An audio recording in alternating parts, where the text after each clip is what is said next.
ദൈവം വീണ്ടും അരുളിച്ചെയ്തു, ആകാശത്തിന് കീഴിലുള്ള വെള്ളമെല്ലാം ഒരിടത്ത് ഒരുമിച്ച് കൂടട്ടെ, കര പ്രത്യക്ഷപ്പെടട്ടെ.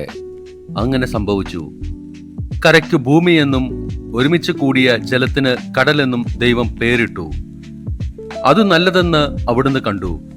ദൈവം അരുളിച്ചെയ്തു, ഭൂമി എല്ലാത്തരം ഹരിത സസ്യങ്ങളും ധാന്യച്ചെടികളും വിത്തുൾക്കൊള്ളുന്ന ഫലങ്ങൾ കായ്ക്കുന്ന വൃക്ഷങ്ങളും മുളപ്പിക്കട്ടെ.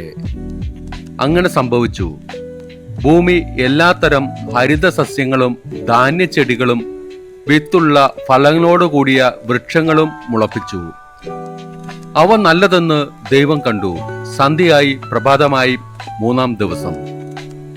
ദൈവം വീണ്ടും അരുളിച്ചെയ്തു, രാവും പകലും വേർതിരിക്കാൻ ആകാശവിധാനത്തിൽ പ്രകാശങ്ങൾ ഉണ്ടാകട്ടെ.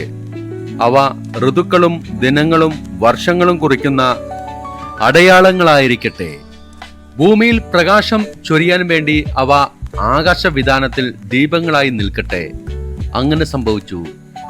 ദൈവം 2 മഹാദീപങ്ങൾ സൃഷ്ടിച്ചു. പകലിനെ നയിക്കാൻ വലുത്, രാത്രിയെ നയിക്കാൻ ചെറുത്. നക്ഷത്രങ്ങളെയും അവിടുന്ന് സൃഷ്ടിച്ചു. ഭൂമിയിൽ പ്രകാശം ചൊരിയാനും രാവിനെയും പകലിനെയും നിയന്ത്രിക്കാനും വെളിച്ചത്തെ ഇരുളിൽ നിന്ന് വേർതിരിക്കാനും ദൈവം അവയെ ആകാശവിധാനത്തിൽ സ്ഥാപിച്ചു. അത് നല്ലതെന്ന് ദൈവം കണ്ടു. സന്ധ്യയായി പ്രഭാതമായി 4-ാം ദിവസം. ദൈവം വീണ്ടും അരുളിച്ചെയ്തു, വെള്ളം ജീവജാലങ്ങളെ പുറപ്പെടുവിക്കട്ടെ, പക്ഷികൾ ഭൂമിക്ക് മീതെ ആകാശവിധാനത്തിൽ പറക്കട്ടെ. അങ്ങനെ ദൈവം ഭീമാകാരങ്ങളായ ജലജന്തുക്കളെയും കടലിൽ പട്ടം ചേർന്ന് ചരിക്കുന്ന സകലവിധ ജീവികളെയും എല്ലാത്തരം പക്ഷികളെയും സൃഷ്ടിച്ചു. അവ നല്ലതെന്ന് അവിടുന്ന് കണ്ടു.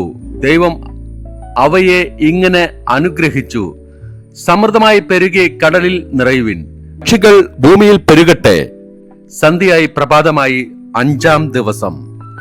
ദൈവം വീണ്ടും അരുളിച്ചെയ്തു, ഭൂമി എല്ലാത്തരം ജീവജാലങ്ങളെയും കന്നുകാലികൾ, ഇഴജന്തുക്കൾ, കാട്ടുമൃഗങ്ങൾ എന്നിവയെ പുറപ്പെടുവിക്കട്ടെ.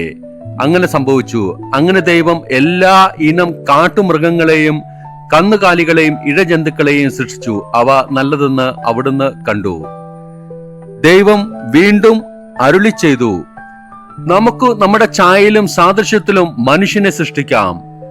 അവർക്ക് കടലിലെ മത്സ്യങ്ങളുടെയും ആകാശത്തിലെ പറവകളുടെയും നാൽക്കാലികളുടെയും ഭൂമി മുഴുവന്റെയും ഭൂമിയിൽ ഇഴയുന്ന സർവ്വ ജീവികളുടെയും മേൽ ആധിപത്യം ഉണ്ടായിരിക്കട്ടെ.